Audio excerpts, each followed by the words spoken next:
Good morning.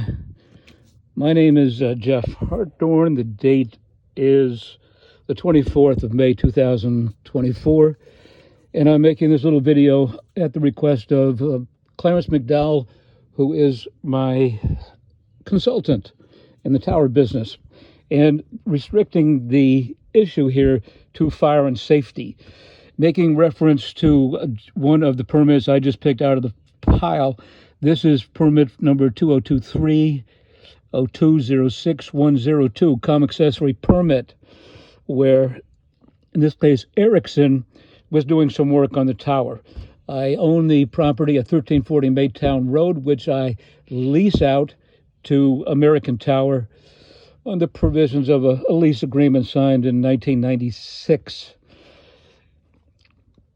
And on the face of the permit, there are conditions that, quote, you must adhere to all permit conditions or environmental or other related permits.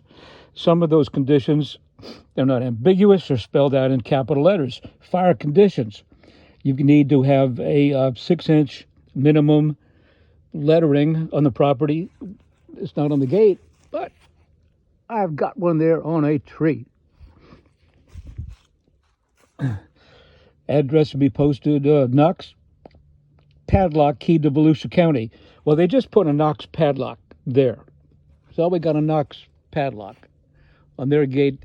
This is accessed by two roads that intersect with Maytown Road, one to the west, one to the east. This is mine here, 14-foot gate.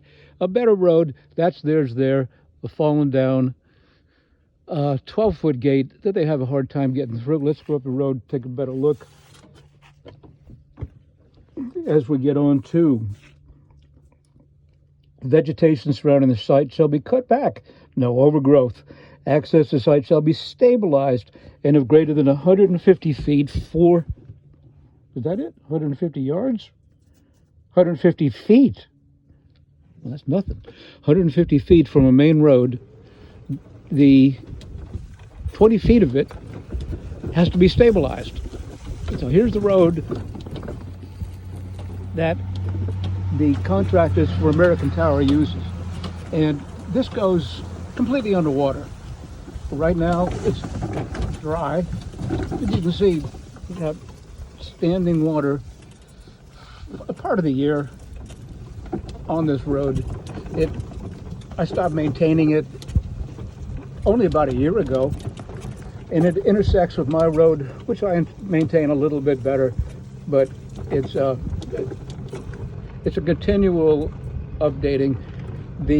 Sometimes the access trucks for the tower have to go off this road. You got big tracks on the off-road here. You can see it over there, but this is a very narrow entrance. Some of the bigger trucks have a hard time getting through, and I've fixed the damage that they do to the road, primarily in the wet season, which is about to start. You figure about the middle of June we start getting rains. Right now it's very, very dry. They just had a big fire to the north of us, and on Sunday, this is Friday, they expect the temperature to get up to 99 degrees. Right now it's pretty comfy. Anyway, looking back, 150 feet. Right now we're 600 feet off the property. The road is not stabilized as per. Whoop, I'm losing this thing. Sit on that. It's not. This is not a stabilized road.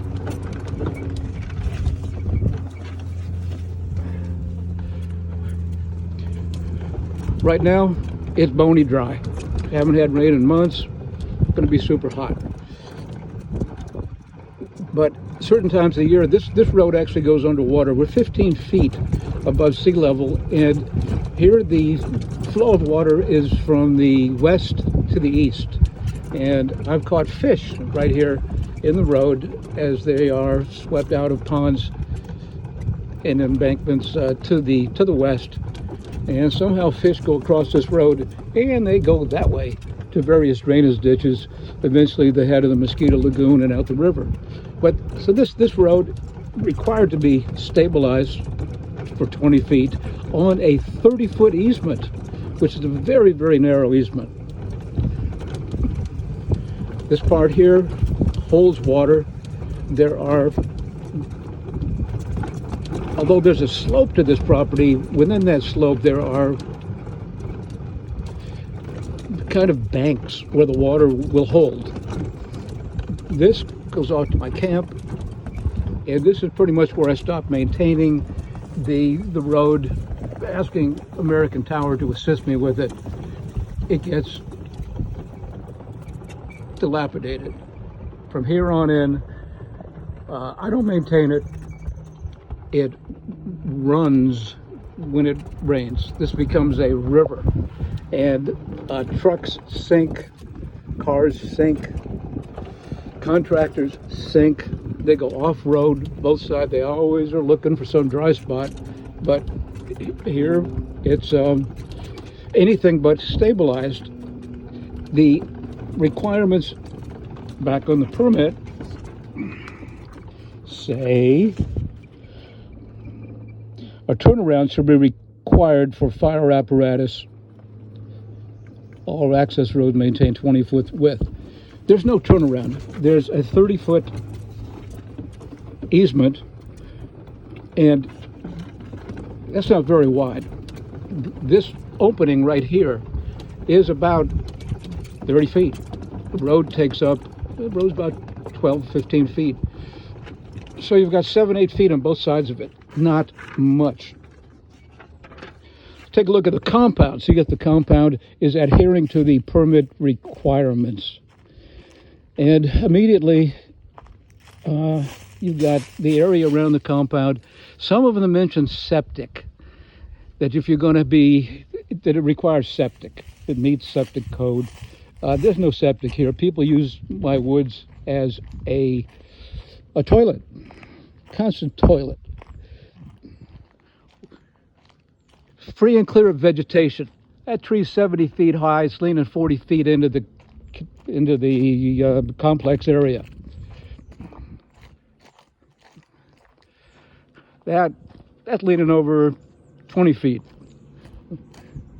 Spanish moss everywhere. This stuff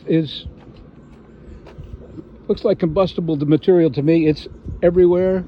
I didn't drape it. It grows by itself. Take a look at this. Here you've got a Kohler generator. Is that running? Something running. Above it, fully developed oak tree, Spanish moss. Spanish moss, when it stops, got a little wind here from the south. That's within 1 foot of the exhaust from this Kohler generator. It's a propane generator. 1 foot, and that whole thing goes up.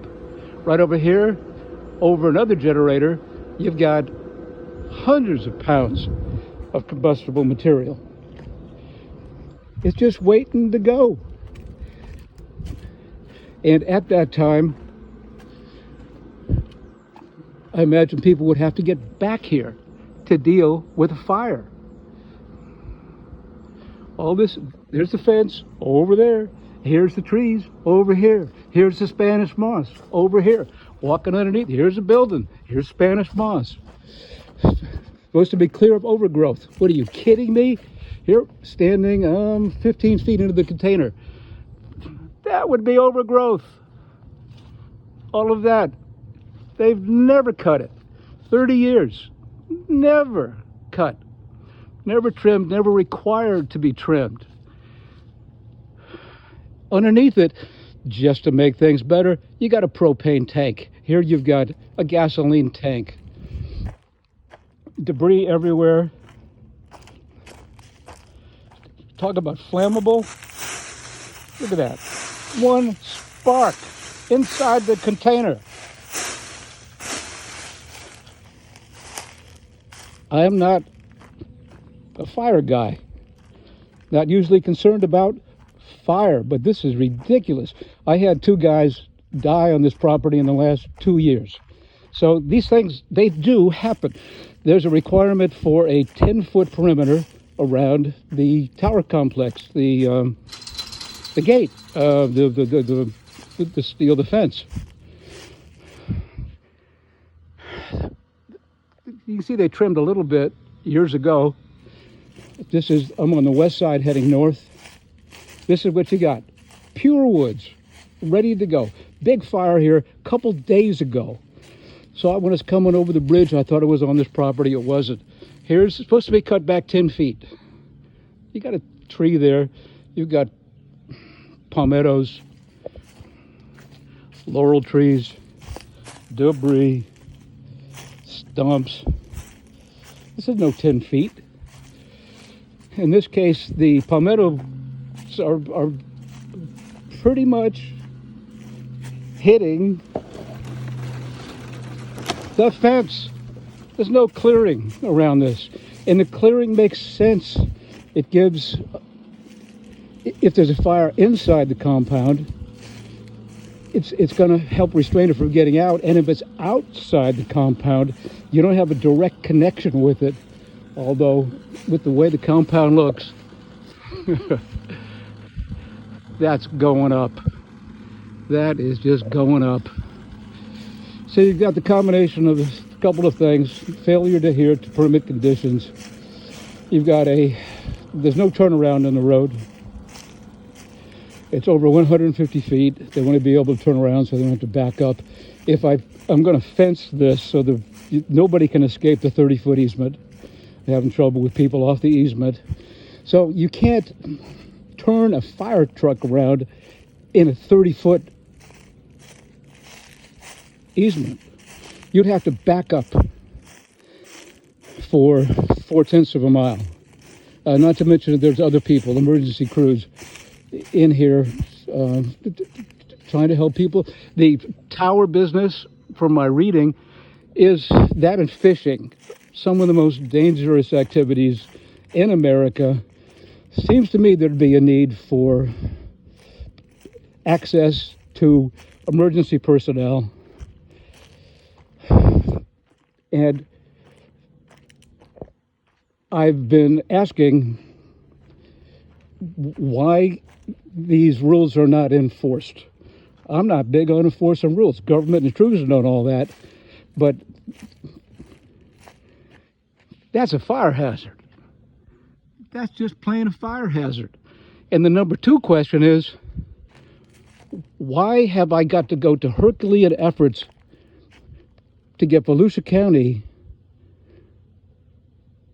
to compel either myself or the people that I lease to adhere to the permit requirements that are listed in capital letters?